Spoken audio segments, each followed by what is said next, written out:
One of the most common questions I get is, what do I need to buy in order to start reselling? And I'm going to say it again, you shouldn't need to buy much of anything.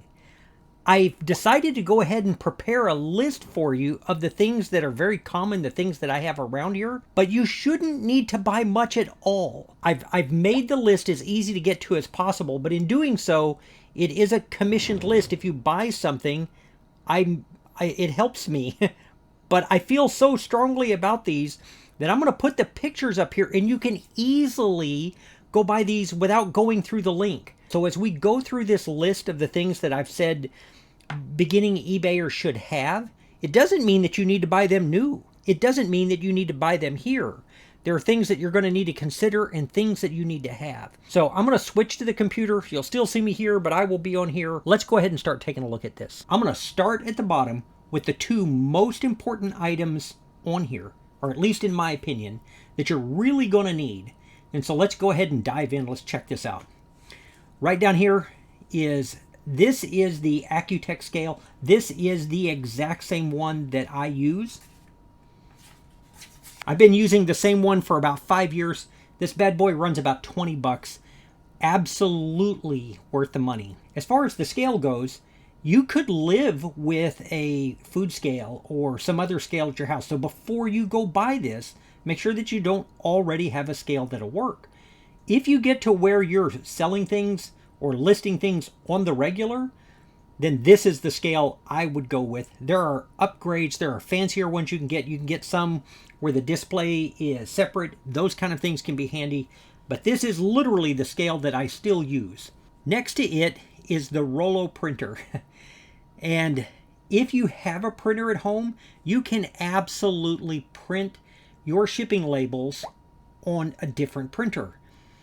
You'll have to, if you print it on like just a regular inkjet, you'll have to cut those out and tape that down. But you can print on a regular printer way before you dive in and buy the Rollo. This is the wireless version. I like it because I can print from my phone. I can print from my computer. I can print from anywhere in the house. Let's keep going. Also in the shipping vein, the next one up you'll see are some cardboard boxes. There are a couple of sizes that we use. Boxes, again, you can round up boxes. If you're not shipping out a bunch of stuff, have your friends save boxes. Save the boxes that you've got. Round up used boxes. There's absolutely nothing wrong with shipping in a used box. We ship out a lot of stuff that's similar sizes. And so like this box right here is the 8x8x4.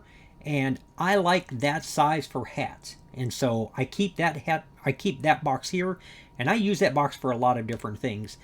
Up here, that's a 12x9x4.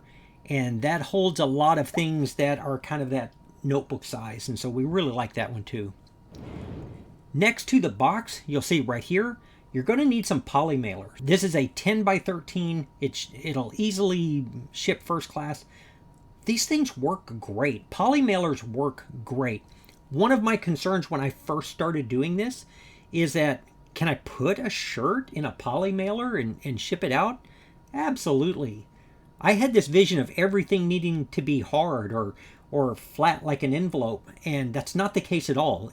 You're shipping a package, and these are pretty sturdy. They don't tear very easily. Thank you stickers, man. That's truly one that you don't have to have. I like these because these have the different colors. So if I have a light colored item, I can put a darker sticker on it. If I have a dark item, I can put a light colored sticker on it. I want my items to look professional, but you could just as easily put a note in there. Especially if you have nice handwriting, you could put a note in there. If you sell anything that's more expensive, I like these up here, and it doesn't have to be these, but if you pick out a poly mailer with a little bit of print on it, especially if you're going to be selling on Poshmark or something like that, some people really appreciate that.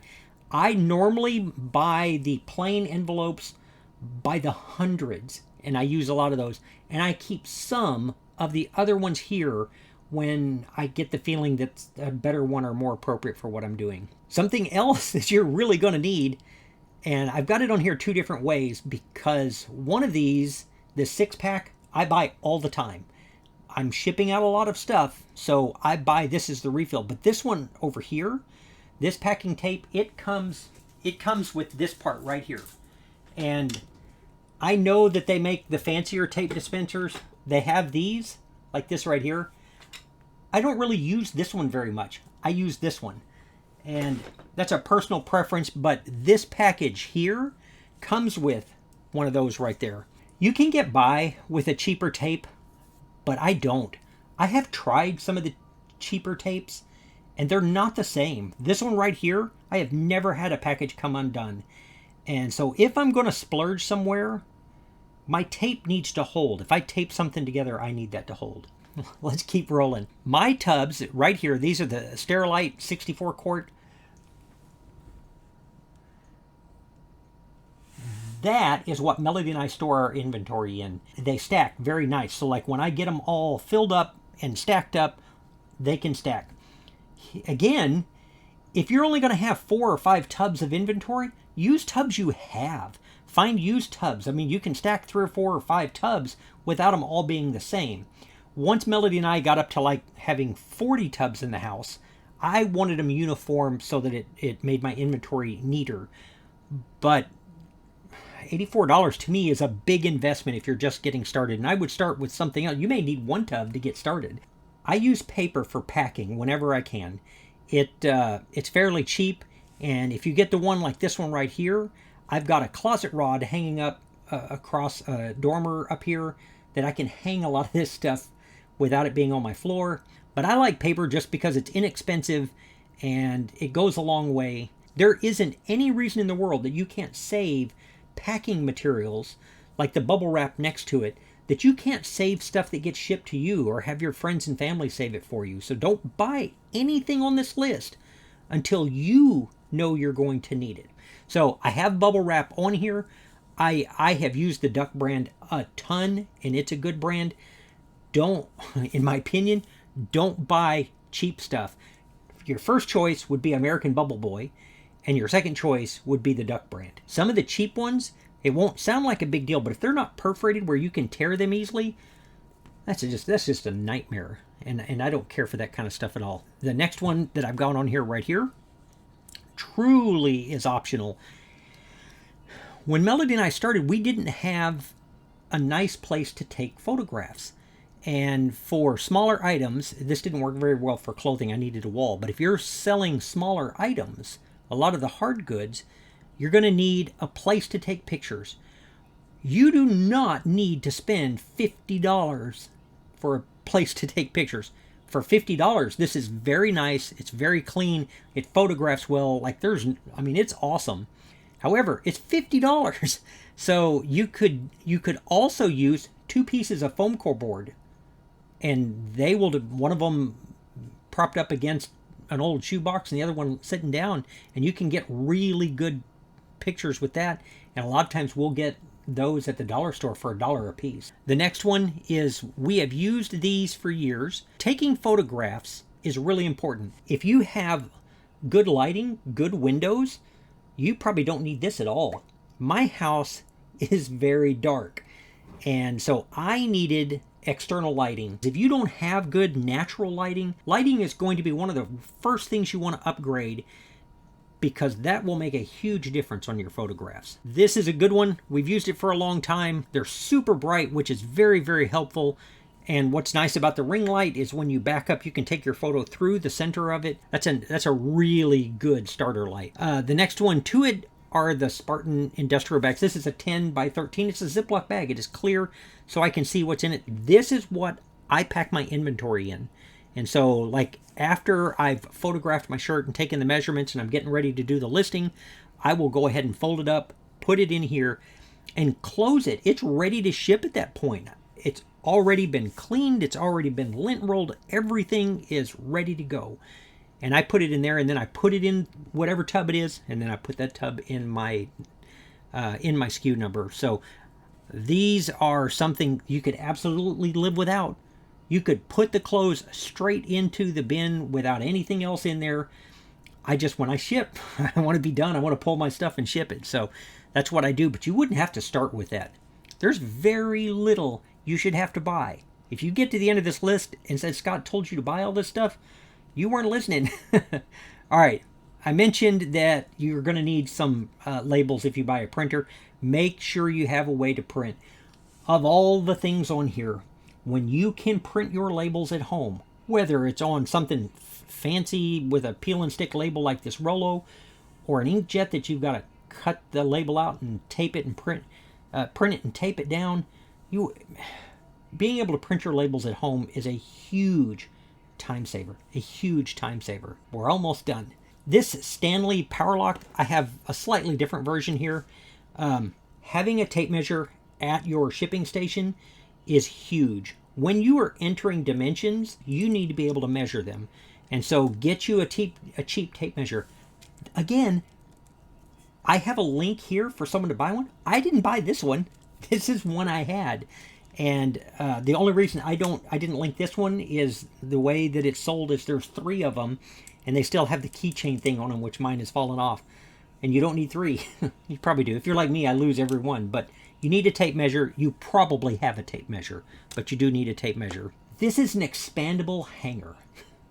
And what this is the sides of this will pull out and make this thing super wide. And that's if you're hanging clothes on the wall like a shirt, when you can get the arms out all the way to the shoulders or a little beyond where it makes it look like a flat lay. You can make your own. If you follow Rally Roots, Ryan and Allie have a tutorial on one of their videos about how to make a hanger that's the size that you need to be able to do that. And I made one and used it for a long time. When I found these, I bought a set. The next one, this is for getting stuff ready. And we're getting down to the nitty gritty here. A lint roller, like I don't know how many lint rollers I have bought. I invested in a lot of things over the course of my life. I should have invested in lint rollers. Like, I use a lot of lint rollers. If you sell clothes like we do or vintage clothes, you're going to need lint rollers. Again, there's reusable ones, which I don't care for. I like the tape ones, but it isn't something that you have to go out and buy to get started. And the last one that I have is one that, especially if you're doing vintage clothes, you're going to want something. You can actually use a hand razor to take off some pilling, but I think this thing right here, man, I have just used the snot out of this thing. I actually have 3 of them. I think now, I didn't link it, but I think that they make a rechargeable one, which for me, I think I'm probably going to upgrade to that because I go through batteries and it'd be nice to have one on the charger. But again, my advice is always make do with what you have. Don't buy anything until you're really rolling, and then you know that you've got enough money coming in to cover this stuff. I don't care if you use the links here at all. You've got this video, you can look at the pictures as they roll by, and you can easily see these pictures and you can go buy it without my link. I honestly don't care if you use the link at all. I get a small commission from anybody that uses the links, and because there's a lot of people on the channel, that adds up over the month. I mean, it takes us out to eat a few times, and that's awesome. But man, not enough for me to ever put anything on here that I wouldn't have myself. All of this stuff is on here because it's what I'm using. It's what I've got in front of me. You're going to need some things in order to look like a professional seller. But many of these things you already have, or you have the ability to get without buying anything. And my recommendation is for you to do that when you're getting started, is to get those things and not pay anything for them until you have to. When you do, just because I said I use this, it may not be the best thing for you. Always, always, always take anything some YouTuber like me says with a grain of salt and pick those things that work for you. And I'm just telling you what I use because I get asked the question almost every day. Which brings me back to probably something even more important. I've been on YouTube coming up on 2 years now. We're almost at the 2-year mark. I can't tell you how much I appreciate the support that you guys have given me. I am very soon going to hit 25,000 subscribers. Like, that doesn't even make sense to me. And when I do, I'm going to do something special. I'm going to have a giveaway. And I think I'm going to give away one of these Rollo printers. And Rollo hasn't sponsored me, which they should, as much as I love them and as much as I've sold everybody on them. But I think I'm going to buy one for one of the viewers when we hit 25,000. So if you made it this far, you're going to know that at 25,000, I've got a big giveaway coming up. And I'm not exactly sure how I will make that work, but I will make it work for you. If you use the links, great, man, I really appreciate it. And if you don't, super. That doesn't bother me at all. I'm going to see you real soon on the next one. Bye.